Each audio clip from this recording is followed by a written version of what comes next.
Esto es Histopia Historia. Un viaje apasionante por el pasado. Un recorrido por nuestra historia.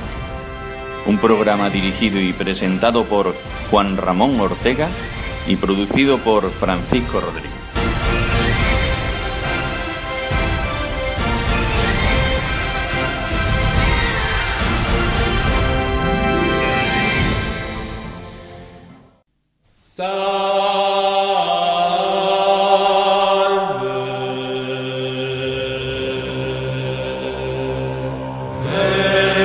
Muy buenas tardes y bienvenidos al primer programa del año de Histopia Historia, aquí en Radio Inaja. Ya estamos de vuelta y esperamos que estos días de vacaciones los hayáis disfrutado. Teníamos ganas de comenzar y me gustaría agradeciendo todos los comentarios que me están llegando a raíz del programa. Todos ellos son muy constructivos y animadores. Es un orgullo el realizar un proyecto como este y que guste tanto. Intentaremos seguir con la misma línea y no defraudaros, y por eso hemos planteado varias novedades que iremos incorporando poco a poco en el programa para hacer que la historia esté más viva que nunca.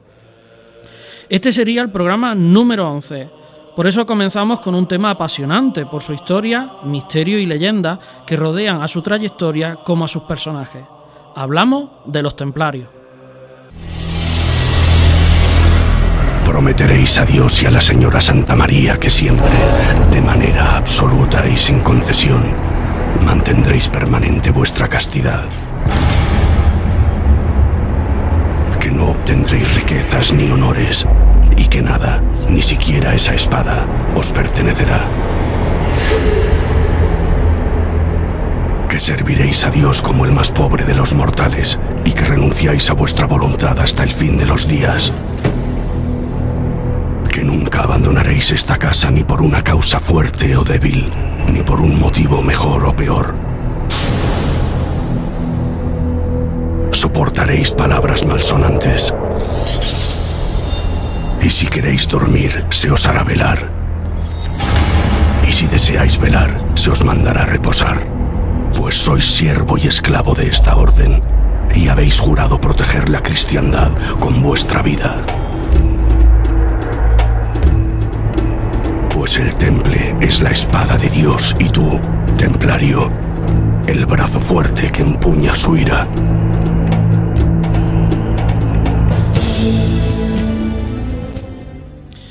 Acabamos de escuchar la introducción al documental emitido por el canal Historia llamado Templario y que relata el juramento del ritual para ordenarse como miembro de esta orden monacal militar, indicando cómo sería su vida desde ese momento, y que podéis ver desde el blog de Histopia Historia accediendo desde su botón audiovisual. Como hemos dicho, la historia de estos personajes es intrigante, pues desde su comienzo hasta su final, la admiración, alabanza, como envidia y acusaciones hacía de estos hombres que fueran continuas. Vamos a conocer un poco de su historia, y para ello nos visitarán Alberto Cózar, José Luis Corral, Francisco Molina y Javier Ramos. Soy Juan Ramón Ortega, a los mandos de producción Francisco Rodríguez. Comenzamos.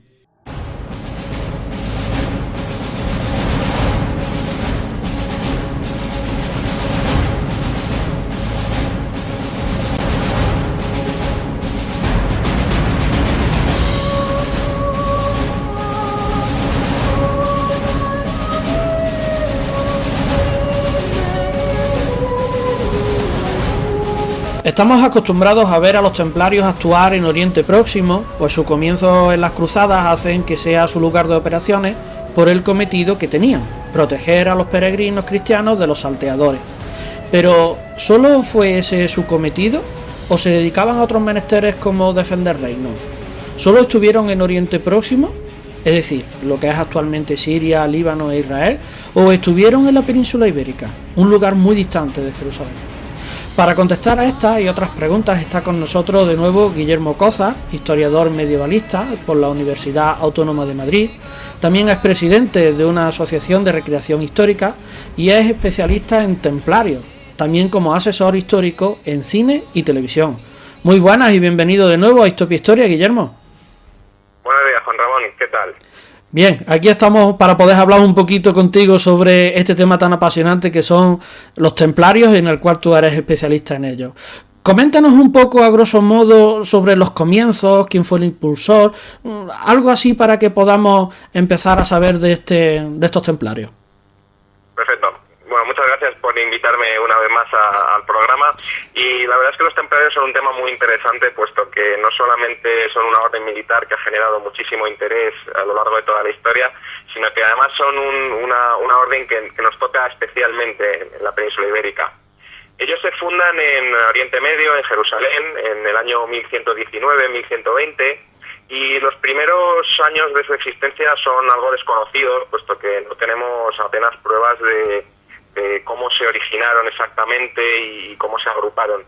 Lo que sí sabemos es que se presentaron ante el rey de Jerusalén y le presentaron una serie de ideas, entre las que la más representativa era la idea de crear una especie de cuerpo policial, por entendernos fácilmente, un cuerpo policial que se ocupase de vigilar los caminos y de proteger a los peregrinos que iban hasta Jerusalén para visitar el sepulcro de Cristo y para completar su peregrinaje, ¿no?, hacia la Tierra Santa.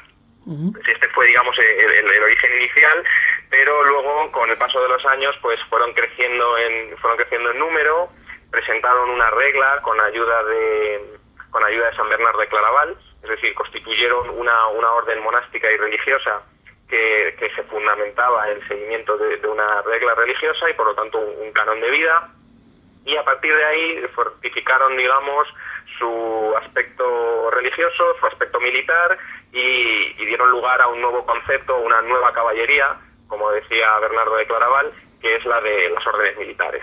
Uh-huh. Ese hombre es interesante conocer su historia, la de Bernardo de Claraval, ¿verdad? Uh-huh. Es un monje cisterciense que va a apoyar, digamos, la constitución de la caballería templaria, sí, que le va a dar la base ideológica, ¿no? Uh-huh. La novedad que presentaban los templarios es que por primera vez los seglares, los soldados y los militares, los caballeros, se iban a instituir dentro de una organización religiosa, uh-huh, que permitía, digamos, usar el combate, usar la violencia, digamos, sí, contra otros enemigos, dentro de un marco sagrado, ¿no?, dentro de un marco religioso que estaba, digamos, bien visto, ¿no? Ajá. Bueno, Guillermo, la mayoría de nosotros, cuando hablamos de los templarios, los centramos en Oriente Próximo, donde se fundaron, luchando en las cruzadas, defendiendo la cristiandad de los sarracenos, como se les llamaba a los musulmanes, y poder conquistar de nuevo Jerusalén en ese compendio de guerras que ellos tenían, por ese simbolismo que tiene la ciudad. Pero tenemos que recordar que por esa fecha también había musulmanes aquí en España. ¿Actuaron los templarios aquí? Efectivamente, además de estar en Oriente Próximo, donde desarrollaron, digamos, su actividad más importante o más conocida, los templarios se extendieron también a todos los reinos de la cristiandad. Uh-huh. No solamente porque pudiesen realizar actividades militares allí, sino porque los reinos cristianos eran los lugares donde ellos reclutaban y obtenían recursos para destinarlos a las zonas de conflicto. Y evidentemente en la península ibérica teníamos zonas de conflicto, puesto que al estar aquí en frontera con el Islam, las cruzadas hispánicas también se nutrieron de miembros de las órdenes militares. Los templarios participaron muy activamente de muchas de las campañas de la península ibérica. Desde las primeras actividades militares, que las podemos datar en torno a 1140 aproximadamente, sí, hasta la extinción de la orden, los templarios lucharon en grandes batallas y en grandes campañas, como la conquista de Mallorca o sí, incluso las Navas de Tolosa, donde hubo un destacamento templario considerable. Ah, entonces, los templarios no solamente, ya podemos descartar la idea de que solamente estuvieron en Jerusalén, aquí también estuvieron y repartidos por toda la península. Efectivamente, participaron de las campañas militares cristianas, sí, protegían rutas importantes para el mundo peninsular, uh-huh, y también incluso consiguieron reliquias y se vincularon de una manera importante con la vida religiosa del mundo hispánico. Uh-huh. También es cierto que eran propietarios de conventos, eran propietarios de tierras, incluso de centros económicos como ciudades, molinos u otro tipo de propiedades que los templarios aprovechaban, como digo, no solamente para la actividad militar, sí, sino también para nutrir su estructura política y su estructura económica. Hay que recordar que las órdenes militares, sí, en particular los templarios y los hospitalarios, tenían muchos recursos económicos que no solamente provenían de las campañas, sino también de una intensa actividad civil, digamos. Ajá. Y eso ¿cómo nos lo podías explicar para que lo pudiéramos entender? Porque todos entendemos que esos caballeros, cuando conquistaban algo, pues el rey, en compensación por su servicio, pues lo mismo le daba un castillo o le daba unas tierras, pero en el término civil, ¿cómo es eso? Claro, los templarios desarrollaron, además de su actividad militar, actividades comerciales, puesto que también tenían rutas de transporte en la que ellos ayudaban en el transporte de mercancías. Ellos tenían lo que más se conoce, digamos, como una banca, introdujeron préstamos, introdujeron otro tipo de actividades económicas que ellos, gracias a su potencial económico, sí que podían desarrollar. Incluso comerciaban con grano, comerciaban con carne, eran comerciantes al mismo tiempo que eran guerreros. Pero hay que entenderlo en su contexto, es decir, los templarios, cada uno de ellos no era un comerciante, un banquero, un religioso y un soldado. No, la orden era muy grande y tenía personas que se dedicaban a una serie de facetas, mientras que otras personas se dedicaban a otras. Y no era lo mismo el caballero que luchaba, digamos, en primera línea de batalla, que el bailey o el comendador que comerciaba, digamos, con los bienes que generaba una encomienda, que eso permitía, gracias a su actividad económica, comprar armas y armaduras con las que equipar a los caballeros que sí que iban a la batalla. Estaba todo relacionado para intentar crear una orden donde todo el mundo tuviese una función y donde todos pudiesen cumplir el papel, que en este caso era la protección de la cristiandad y el combatir contra los sarracenos. ¿Cuál era el lema de los templarios a la hora de introducirse en su en esta orden? El lema el de los templarios siempre ha sido la defensa de la cristiandad y la defensa de la cruz. Pero a la hora de introducirse en la orden, los caballeros podían seguir determinados procesos. Es decir, había personas que se introducían en la orden de manera temporal, es decir, solamente servían durante un tiempo limitado, por ejemplo, para que a su muerte pudiesen recibir las bendiciones propias de los caballeros religiosos, de las órdenes militares. Había personas que entraban en la orden desde niños y permanecían como miembros de la orden hasta su muerte, los caballeros que tomaban los votos y todos aquellos que se incluían como hermanos de propio derecho. Y había algunos donados que realizaban ofrendas, que realizaban donaciones, de ahí el nombre, a la orden del temple, y por lo tanto también eran bien considerados por parte de los hermanos templarios, que adquirían con ellos ciertos compromisos, por ejemplo, de defensa o de salvaguarda. Por ejemplo, si un noble moría y quería dejar a su mujer y a su familia bajo protección de la orden del temple, podía conseguirlo a través de una donación y a través de otro tipo de prebendas que ofrecía la orden si uno la ayudaba, ¿no? Vale. Y Guillermo, sabemos que la Orden del Temple tiene mucha leyenda a su alrededor. ¿De dónde viene esta leyenda? Bueno, como es conocido, la Orden del Temple se disuelve a principios del siglo XIV, en torno a 1314, por un complot organizado entre el rey de Francia, Felipe IV, y el Papa Clemente V. Y la orden, al desaparecer, digamos, víctima de este complot, fue dejando una serie de bienes que los reyes quisieron aprovechar, y se le acusó, digamos, de una serie de herejías y de una serie de actividades que no estaban bien vistas en la cristiandad y que por lo tanto acabaron conduciéndola hacia un callejón sin salida que obligó a la disolución y, en el caso de Francia, a la extinción violenta de los caballeros templarios. En algunos reinos los templarios se transformaron en otras órdenes, como la Orden de Cristo en Portugal y la Orden de Montesa en Aragón, que recibieron la herencia de estos bienes, pero todo este oscuro, digamos, complot, toda esta forma abrupta de desaparecer a través de un castigo papal con la quema de algunos templarios y con el castigo de otros, dio lugar a una especie de sentimiento romántico, dio lugar a una especie de teoría algo conspirativa y un poco esotérica, que causó un gran impacto, por ejemplo, en literatos posteriores. Por poner un ejemplo, los románticos del siglo XIX vieron en estos acontecimientos históricos un verdadero alimento para la literatura más épica y para la creación de mitos y leyendas que se sustentaran en un acontecimiento tan extraño como es la extinción de toda una orden militar. Vale. Claro, a partir de esa literatura y hasta hoy en día, Sí.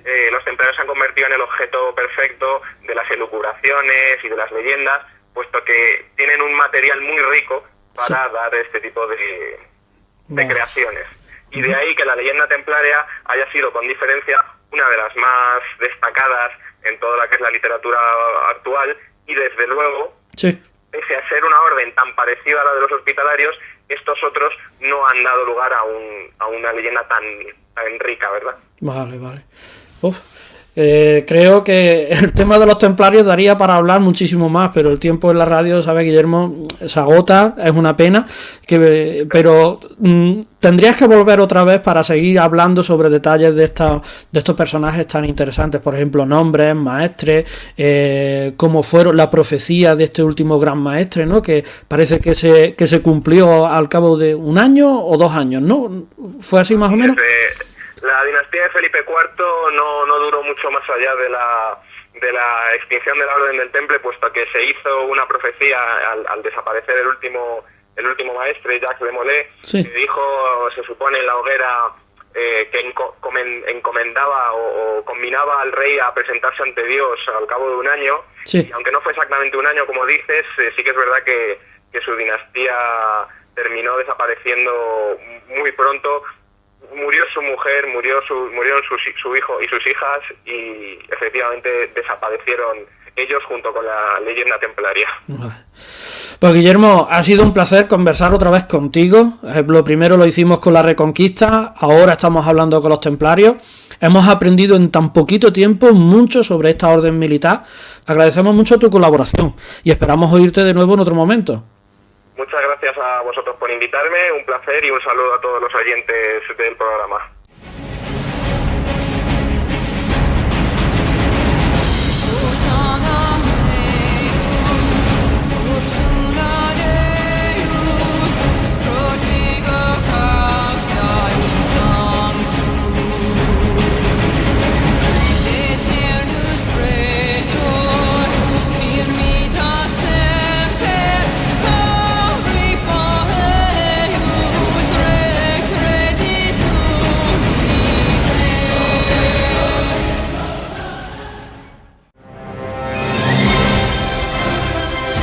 Están escuchando Histopia Historia, un programa de Juan Ramón Ortega.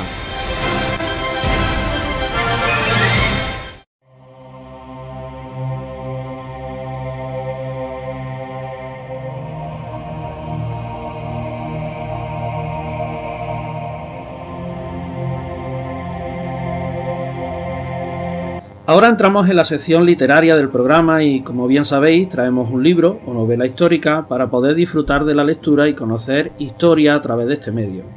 Hoy el tema da para mucho, por lo que hemos seleccionado la novela El Caballero del Templo, editado por Edasa.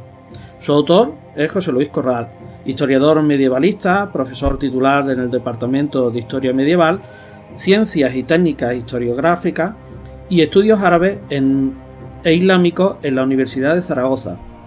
Está con nosotros para explicarnos qué aventura basada en la historia de los templarios encontramos en la novela. Muy buenas tardes y bienvenido a Histopia Historia, José Luis.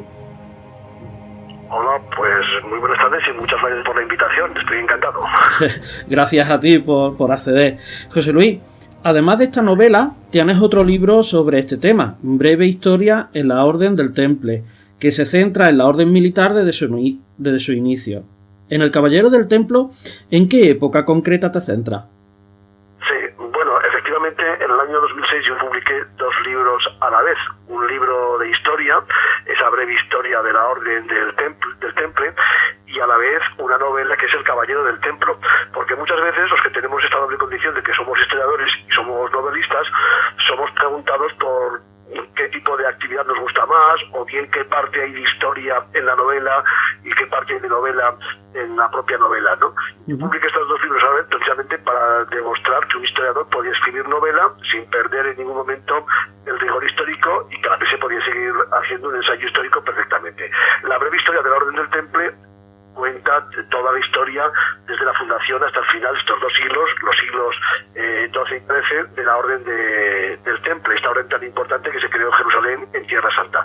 Pero la novela, El Caballero del Templo, está circunscrita a los últimos años de la Orden del Temple.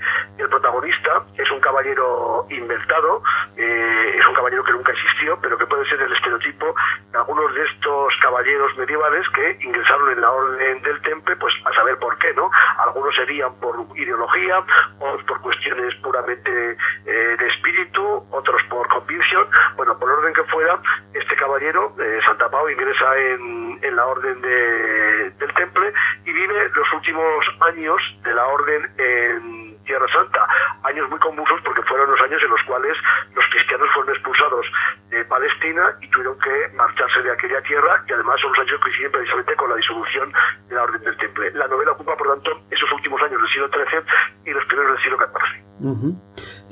José Luis, la historia del Temple parece que pasan de muy poco tiempo a ese amor que tienen a esta orden hacia el odio.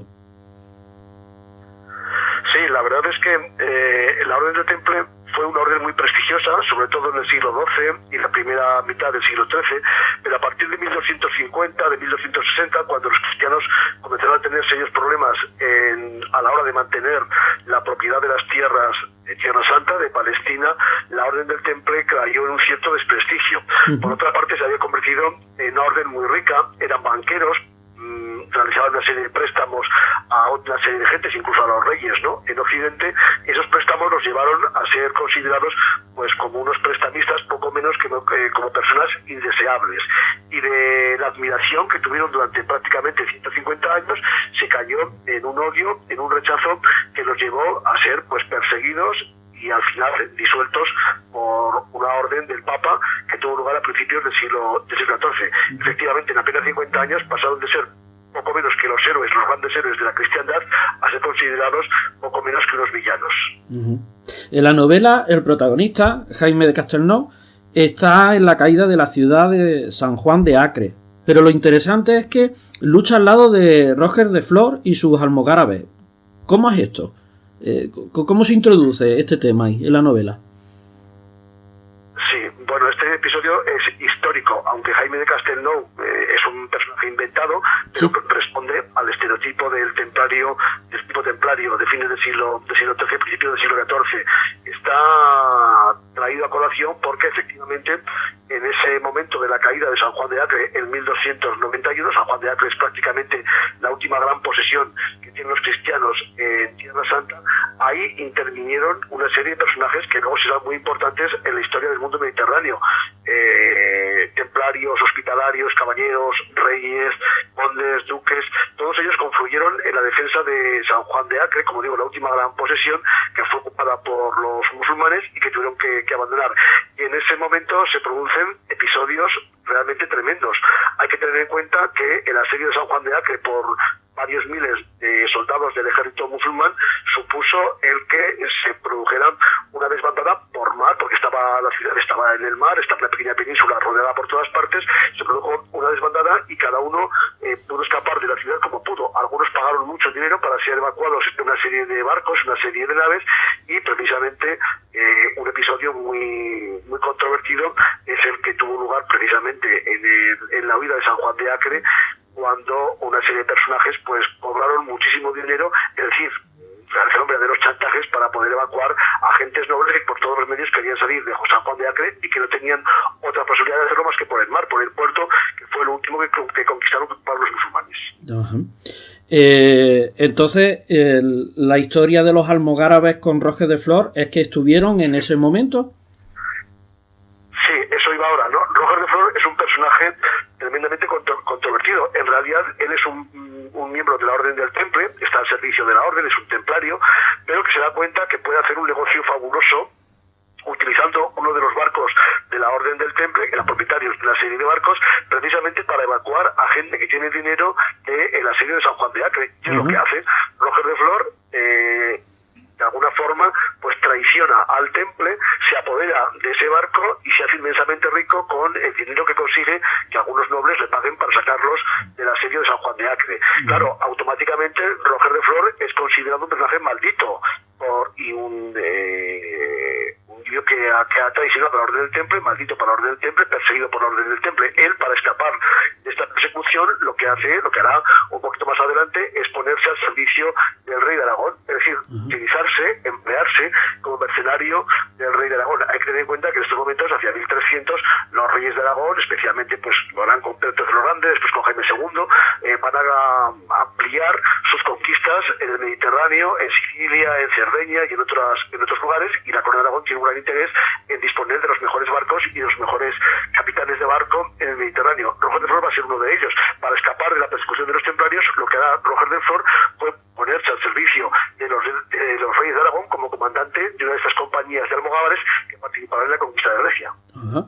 Un día tendríamos que hablar sobre ese ejército y su grito, despertaferro. Entramos en la última etapa de Templaria, como bien explica. ¿Y cómo afecta el asesinato de su gran maestre Jacques de Molay a Jaime, al protagonista de tu novela? Bueno, Jaime de Castelnau es un templario de corazón. Él desde pequeñito ha sido forjado en la Orden del Temple, ha mamado la Orden del Temple, tiene dentro de sus valores del Temple y se da cuenta de que ese mundo de sueños en el cual él ha vivido, ese mundo de ideales, de defensa de la cristiandad, de defensa de los peregrinos, se viene abajo porque hay una gran cantidad de intereses en la cristiandad, en este caso concreto en el rey de Francia, que son intereses de tipo económico. El rey de Francia está interesado en quedarse con el tesoro de los templarios, con las propiedades de los templarios, entre otras cosas porque el rey de Francia es un hombre que debe mucho dinero a los templarios. Los templarios le han prestado unas grandes cantidades de dinero para sus empresas militares, políticas, etcétera, y está absolutamente endeudado. Como no puede devolver ese dinero, el rey de Francia, Felipe IV el Hermoso, lo que hace es poner en marcha una conjura para acusar a la Orden del Temple de una serie de crímenes. Y en esa conjura, en esas acusaciones, es donde está inmerso precisamente Jaime de Castelnau, y ve cómo el gran maestre de la Orden, el último gran maestre, Jacques de Molay, o el gran maestre, el último maestre, Jacques de Molay, va a ser perseguido, va a ser encarcelado, va a ser sometido a un juicio tremendo, incluso con castigos físicos, con torturas. Y entonces ese mundo ideal que él había contemplado de defensa de la cristiandad se viene abajo por completo y contempla el sacrificio de Jacques de Molay de una forma absolutamente desesperanzadora, porque se da cuenta de que él no puede hacer nada, no puede evitar que los templarios se vengan abajo y que los templarios acaben desapareciendo. Es por tanto para él la historia de una gran frustración. Pues José Luis, el tiempo en la radio siempre es el que manda y ha sido un placer conversar contigo sobre esta novela, El Caballero del Templo, sobre los detalles que tú has mencionado sobre la historia, toda la convulsión que generaba ese momento que vivieron ellos, y recordamos que está editado por Edasa. Muchísimas gracias, José Luis, por estar con nosotros, por aportar tantos detalles y tu disposición a la hora de la entrevista. Nada, ha sido un placer y hasta que queráis, un saludo.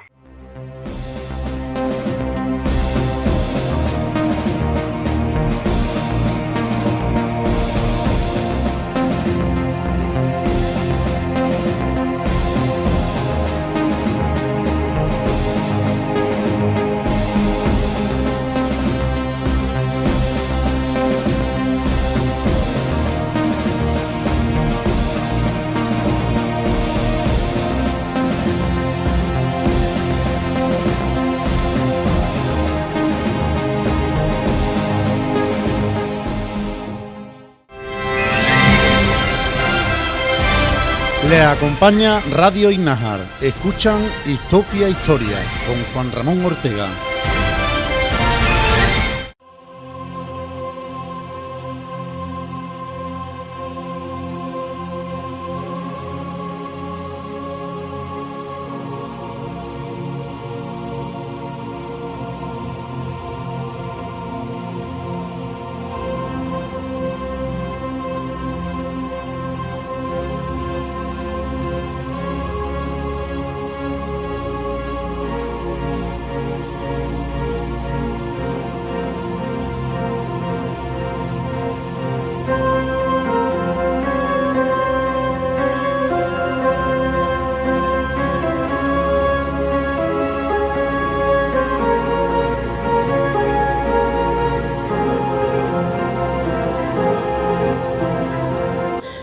Comenzamos el tercer bloque del programa y lo que vamos a hacer es visitar una exposición sobre la orden militar que estamos hablando, los templarios.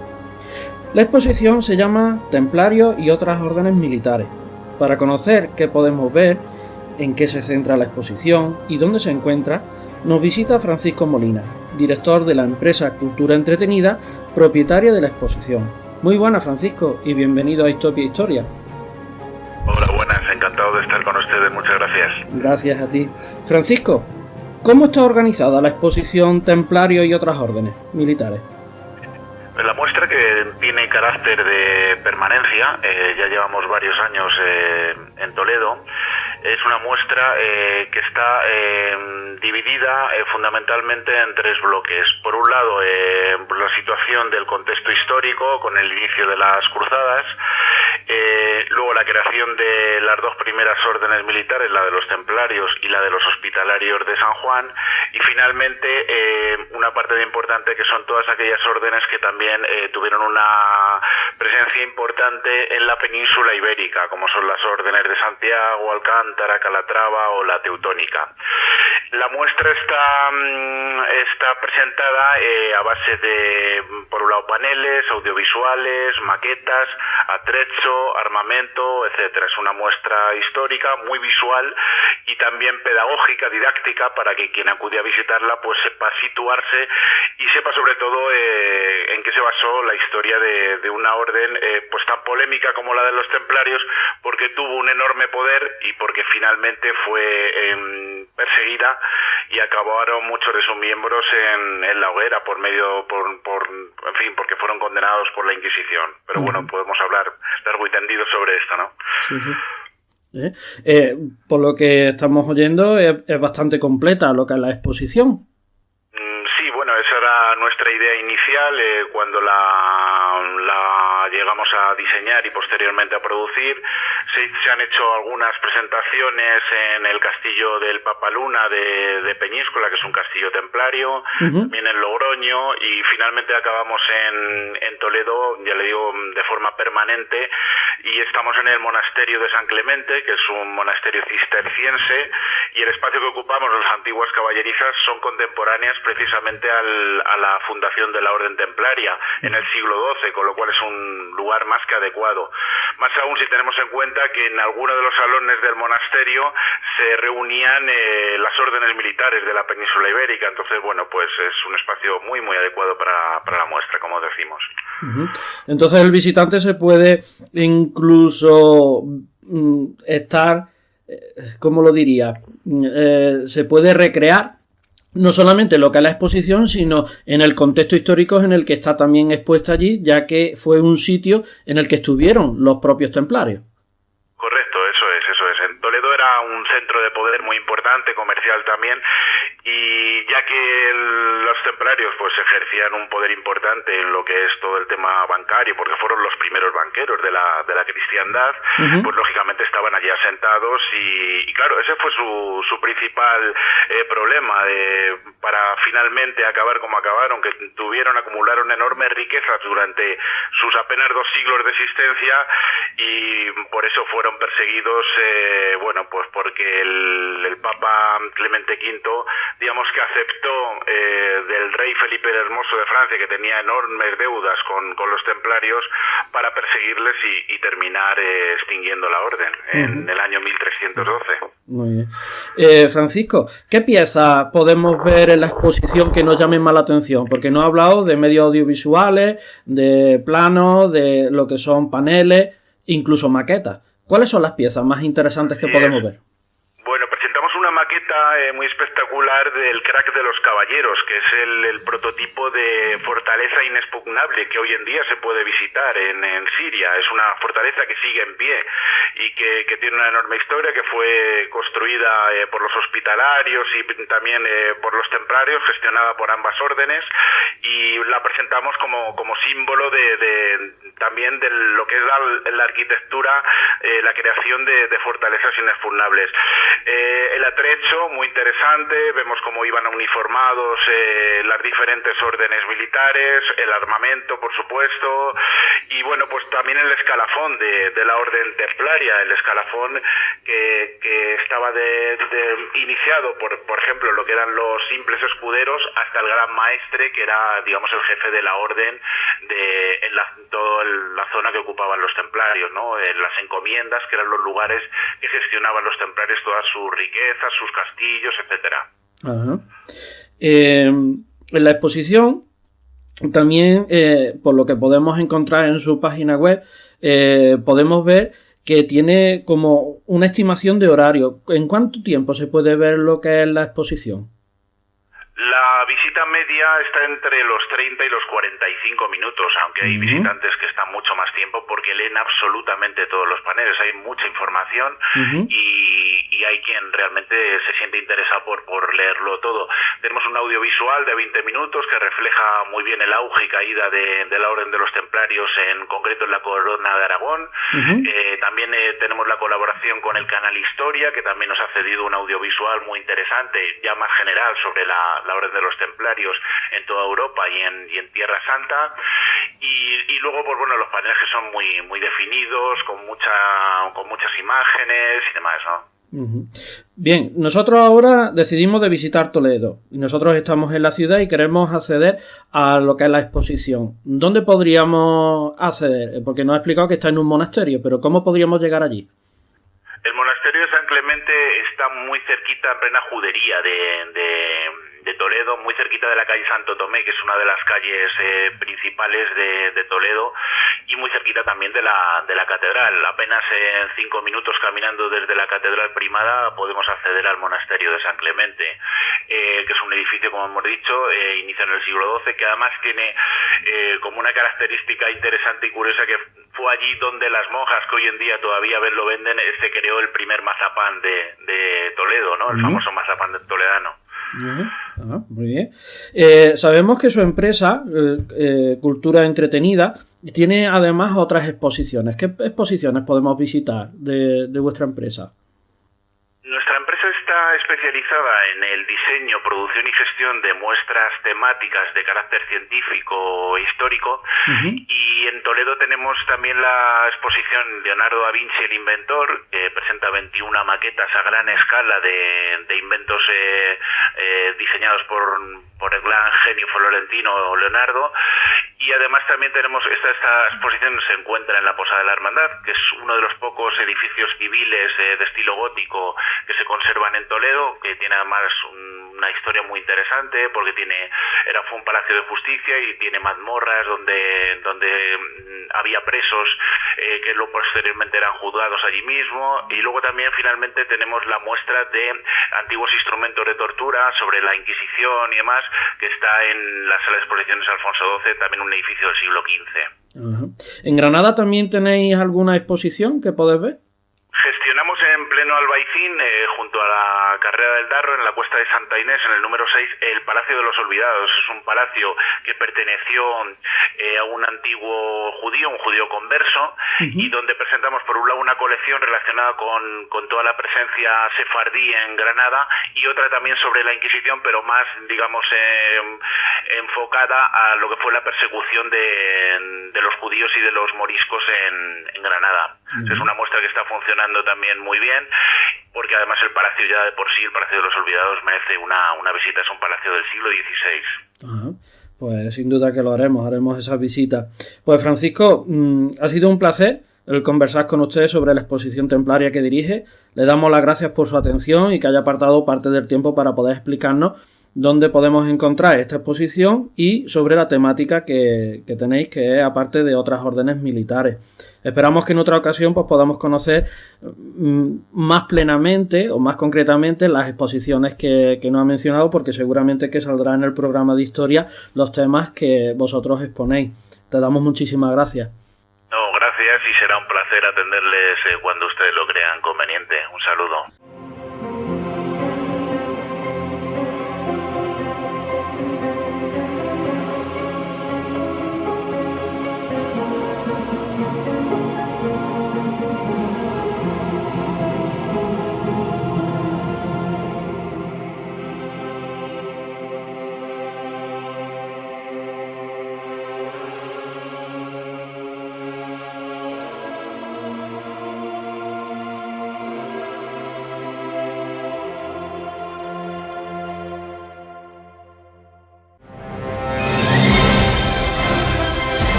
Están escuchando Histopia Historia, un programa de Juan Ramón Ortega.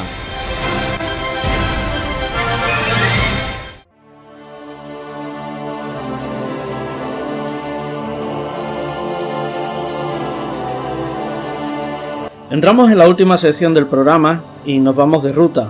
Vamos a visitar varios lugares de la península ibérica y para poder conocer dónde estuvieron instalados los templarios. Así que cuando viajemos de turismo por la zona que vamos a visitar, seguro que veremos el lugar de otra forma distinta. Para ello está con nosotros Javier Ramos, periodista y bloguero, que nos explicará dónde se encuentran estos lugares y qué podemos ver. Muy buenas tardes, Javier, y bienvenido a Histopia Historia. Muy buenas tardes, Juan Ramón, muchas gracias por la invitación. Bueno, Javier, en tu blog Lugares con Historia nos vas a servir ahora de guía turístico para ver dónde podemos viajar y qué podemos observar en algunos lugares donde estuvieron los templarios. Como es el tema que hablamos donde podemos visitar en España y Portugal, vinculado a esta orden militar, ¿qué características tienen los edificios templarios y qué se diferencian de los demás?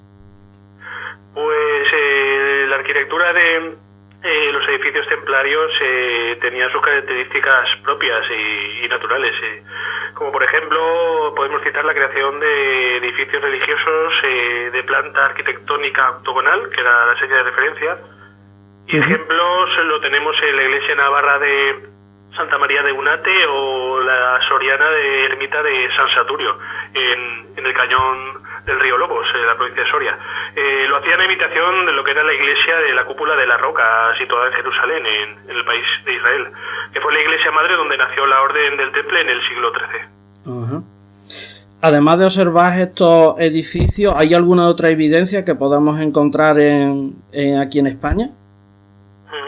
Aparte de lo que es la regla común del edificio templario, que es su base octogonal, como te comenté anteriormente, podemos prestar también atención a las marcas de cantero y sobre todo a las cruces paté que están grabadas en las paredes, que eran el símbolo de la orden templaria. Otros edificios, como por ejemplo el famoso castillo templario de Ponferrada, en la provincia de León, contaba con 12 torres originales que reproducían las 12 constelaciones del zodiaco. También lo que la presencia de vírgenes negras a las que adoraban. Estas tallas se pueden encontrar en iglesias como las de Ujué en Navarra, Andújar en Jaén o la famosa Moreneta de Montserrat en la provincia de Barcelona. Asimismo, también podemos apreciar otros elementos característicos vinculados a los templarios, como los canecillos en los capiteles de iglesias como Santa María de Siones, que aluden al mítico Grial, que era una reliquia que se ha vinculado a los templarios, o también canecillos referidos al Baphomet, que era una deidad que representaba al macho cabrío y que también parte de la historia vincula a la orden templaria. Nos estás hablando sobre la forma arquitectónica que pueden tener estos edificios, pero ¿qué edificios emblemáticos podemos encontrar en España o en la península ibérica que sean completamente templarios? Sí, hay que decir que los templarios dejaron un puesto importante dentro de la península ibérica y lo que es nuestro país vecino Portugal durante la Edad Media, que se traduce en iglesias y encomiendas a lo largo y ancho de nuestro territorio. Sabemos que los templarios combatieron con otras órdenes militares, combatieron al invasor musulmán cuando invadieron nuestro territorio en el año 711 y para hacer frente al invasor levantaron a lo largo y ancho de nuestro territorio edificios de defensa como castillos significativos. Quizás si tuviera que destacar alguno, como te he dicho anteriormente, pues el de Ponferrada, la provincia de León, es uno que se conserva en un buen estado. También el de Miravet, en la provincia de Tarragona, y también uno emblemático es el de Peñíscola, en la provincia de Castellón. Otros templos que también se han vinculado de alguna manera u otro a la orden templaria, aunque no está claro, muy claro su origen, porque se puede vincular a alguna otra orden también militar, y que creo que son de obligada visita para el viajero, son la iglesia de San Bartolomé de Ucero en el cañón del río Lobos o la iglesia de la Veracruz en Segovia. Bastantes edificios, ¿no?, lo que podemos visitar.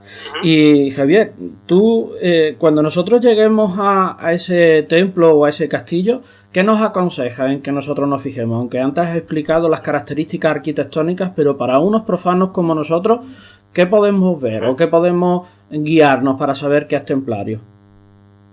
Sí, primero de todo, y ya que me brindas la oportunidad, pues recomendar que visitéis mi blog, lugaresconhistoria.com, donde podéis encontrar decenas de recomendaciones sobre destinos en la península ibérica, muchos de ellos relacionados de alguna u otra manera con la orden templaria. En el blog cuento la historia del lugar y cómo ha evolucionado hasta nuestros días. Una vez el viajero ha llegado al escenario templario que visita, tan solo recomiendo que se deje llevar por la magia del lugar, pues la mayoría de estos templos y encomiendas son lugares de poder que emanan energías telúricas, algunos de ellos, según atestiguan los que lo visitan, porque se han construido en zonas donde confluían una serie de fuerzas especiales que llegaban a lo más hondo del alma. Ajá, vale. Tú nos has hablado de tu blog. Tu blog es interesante porque además de utilizarlo, por ejemplo, personalmente, como guía para cuando yo voy a visitar cualquier lugar, ¿dónde podemos encontrarlo? Pues la dirección de la URL, como te comento, es lugaresconhistoria.com, y luego aparte pues el blog tiene presencia en las diferentes redes sociales, como por ejemplo en Facebook, donde ya he superado la barrera de 50.000 seguidores, apasionados por la historia, y luego también el blog está presente en otras redes sociales como Twitter, Google Plus, Instagram, YouTube y Pinterest. Ajá. Interesante, porque así podemos, cuando vayamos a querer visitar o viajar a cualquier otro lugar, utilizar tu blog como guía para poder enseñarnos la historia de ese lugar y ver ese sitio de otra forma completamente distinta a la que nosotros podríamos verlo. Volviendo a los templarios, Javier, ¿qué lugar nos recomiendas primero para que lo visitemos? En primer lugar, pues sí, de todos los que hemos citado en la entrevista, vuelvo a referirme a mí personalmente, el que más me llama la atención es el Castillo Templario de Ponferrada, que presenta un excelente estado de conservación y vamos, un castillo parece una escena de película por lo bien conservado que está. Sí. Y tiene una vinculación muy directa con los templarios. Otro lugar que también suscita gran interés es la iglesia de la Veracruz en Segovia, pero como te comenté en la anterior pregunta, pues no está muy del todo claro su relación más estrecha con los templarios, porque también se vincula con la Orden de los Caballeros de San Juan y está ahí la duda, pero bueno, sin duda suscita un verdadero interés y seguro que sorprende por su majestuosidad a todo viajero que la visite. Vale. Esta pregunta no estaba dentro de la entrevista, pero creo que tú me puedes solucionar un poquito la duda. Sabemos que en España se supone que hay dos réplicas del Santo Grial aquí, una en Valencia y otra en León. Sabemos que este Santo Grial estaba muy vinculado a lo que es los templarios. ¿Se puede también denominar la Catedral de León y la Catedral de Valencia como templo templario o no? ¿O no tiene nada que ver? Bueno, en principio son catedrales góticas. De alguna manera los edificios góticos también es que, claro, la orden templaria ha suscitado a lo largo de la historia mucha controversia, mucho misterio. De alguna u otra manera los edificios góticos se considera fruto de sus constructores herederos del saber de los templarios. Templarios se vinculan de alguna u otra manera con la alquimia, y los canteros góticos pues serían los herederos de la arquitectura mágica, de las proporciones que dominaban y los constructores de estas catedrales. Como ejemplos tenemos los que tú citas de León o Valencia, y luego aparte pues también estrechamente vinculado el Santo Grial, que los templarios fueron custodios de la reliquia según algunos historiadores, y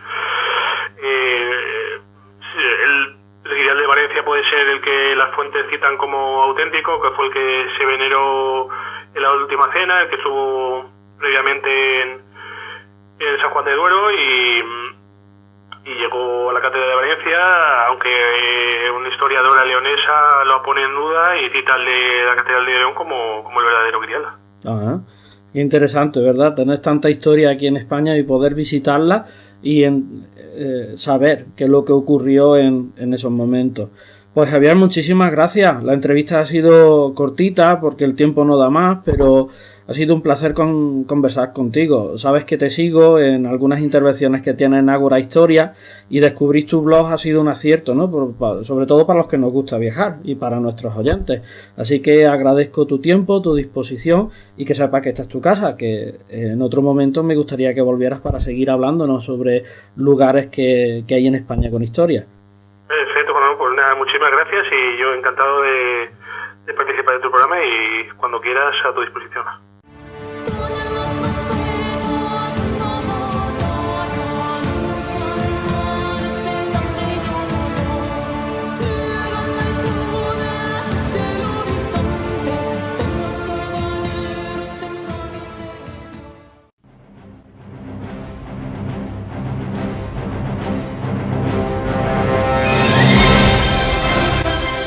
Terminamos. Hoy el programa ha sido intenso. Los templarios siempre lo son y no dejan indiferente a nadie. Hemos conocido que hubo templarios en la península ibérica y su relevancia gracias a Guillermo Coza. Luego José Luis Corral nos ha llevado a Palestina, Bizancio, Atenas, mediante el templario de su novela El Caballero del Templo. Hemos visitado la exposición Templarios y otras órdenes militares con Francisco Molina en Toledo. Y Javier Ramos, con su blog Lugares con Historia, nos ha dado referencia de varios lugares templarios en la península para conocerlo mejor cuando los visitemos o lo hagamos desde casa en su página web. Espero que haya sido de vuestro agrado. Recordad que después de esta emisión podéis reproducir el programa en varias plataformas, en iVoox, y a partir del miércoles podréis escucharlo en YouTube, iTunes y Dropbox. También lo podéis encontrar en los blogs de Radio Nájar, radionájar.blogspot.com, en Histopia Historia, histopiahistoria.blogspot.com, en las redes sociales Facebook, Twitter, Google Plus y en la revista virtual Flipboard como Histopia Historia, y mediante el WhatsApp, el número 633 40 29 24, en el caso de que no tengáis ninguna red social. Además tenemos un email, histopia2015@gmail.com. Agradecer todos los comentarios que me hacéis llegar y las sugerencias porque ayudan mucho a plantear los programas. Os espero la semana que viene, el martes a las 8 de la tarde y el miércoles a la 1, aquí en Radio Nájar. Así que disfrutad de la semana y sed felices.